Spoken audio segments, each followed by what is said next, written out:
If you have ever felt the whole system sucks and there's no sign of actionable solution that you as an individual can implement, then instead of value is the right place for you. So the book starts with why instead of value. We talk about how this, the real current state of the world, and then we go into understanding what is the system. You know, if you say the system is fucked, what is the system? And we follow one person's journey, and we introduce this character called Arjun, who was born in southern India, and we trace his journey to establish the fact that the system that we talk about is made of three institutions: the state, the market, and the community. And there are like global institutions as well, like how it affects this one person's idea, his journey, and he's trying to create a new model to quantify communities because of his daughter's incessant questions. And his daughter's name is Serafina, second character.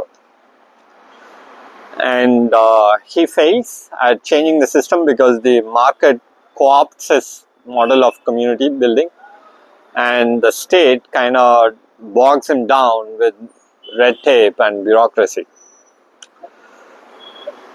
But his daughter, now she moves to Bangalore and she becomes a stand-up comedian, or she's trying to become a stand-up comedian.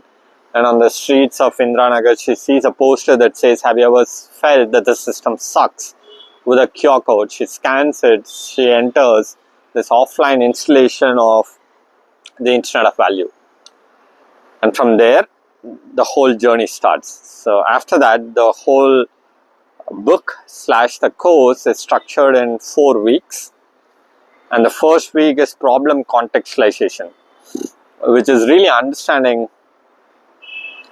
what's the current state of the world, where is the system going, who is steering the system, should we trust the people who are steering the system, where the people who have made the most out of the system have the least incentive to change the system. And then we say, this is the biggest flip, which is, can we trust them? And then the next day, the question flips to, but who is this they? They are nothing but us, and us is nothing but a collection of individuals. Because, yeah, the moment we point fingers at state, market, and everything, these are made of individual people, right? And they are us, a representation of us. And probably we would do the same thing if we are in their position to abuse the power. So, when the flip happens, then it's really going into a very philosophical state of who am I? But this I can get a little tricky, because you can go all the way from I'm this nothing, which is Nirvana Shatakam, a spiritual way of looking at it. I'm not my body, I'm not my mind, I'm not my thought and everything. Or it goes down to the other extreme, which is a quantum field theory, and you say particles are nothing but, you know, emanating from fields, and we have like 16 fields and whatnot. So I'm made of the same fields as everything else, so I am everything. So you're like nothing or everything. But the reality is we are a probabilistic function between one of these two extremes. But this doesn't help with any meaningful transaction. So we go down to understand that the I that we are talking about, as far as the system is concerned, is nothing but a bunch of transactions that we make through Swiggy, through Ola and Ubers, and through any transaction that you're making, you know, the Google Pays and Creds of the world. So you're making some financial transactions, you're buying some goods and services and whatnot, and everything is happening online. So as far as the system is concerned, we are nothing but a bunch of transactions. And the moment that hits, then the first week ends. That is problem contextualized. So we have brought this whole thing on the system sucks all the way to, hey, it's all me and the transactions that I'm making, because the system is made of a collection of such transactions.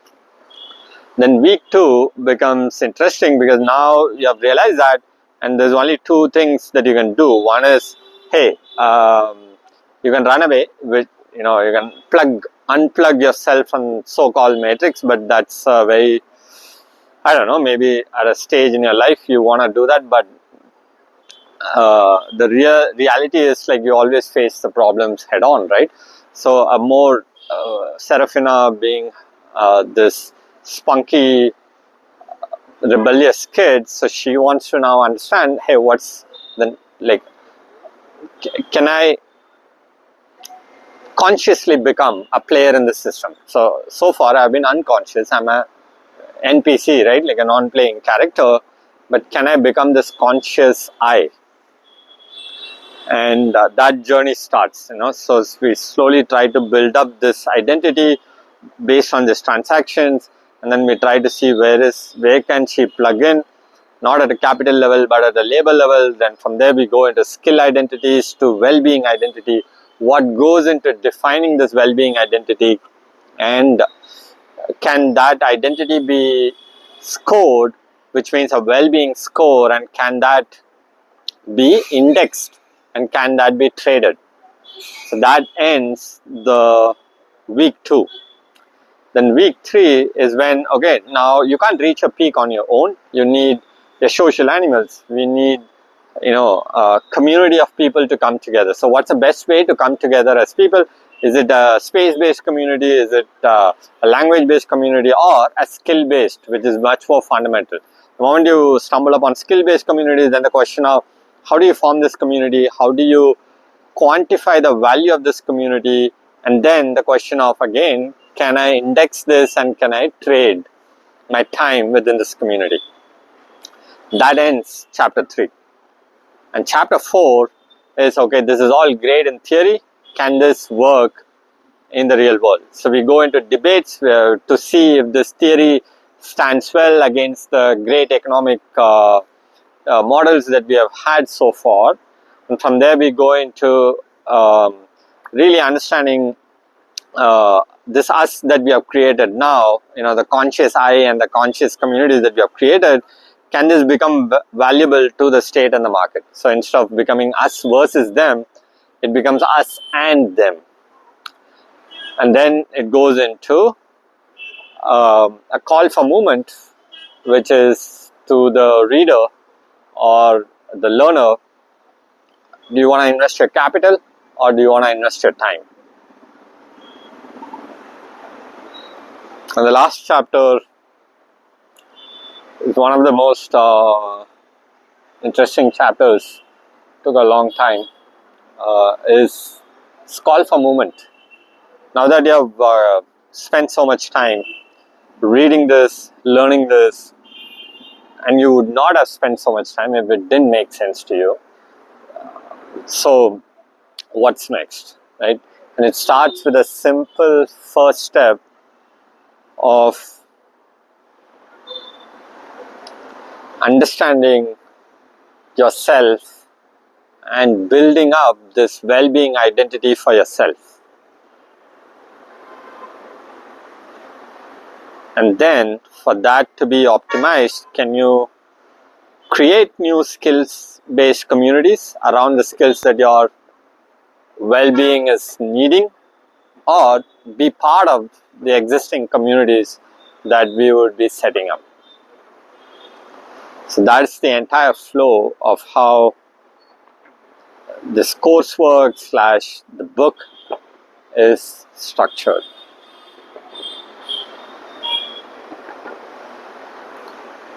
Yeah, that is the ideology of the Internet of Value. A human readable and actionable hierarchy of rules that optimizes for individual well-being by creating skill-based communities. And I welcome you to this movement. Thank you.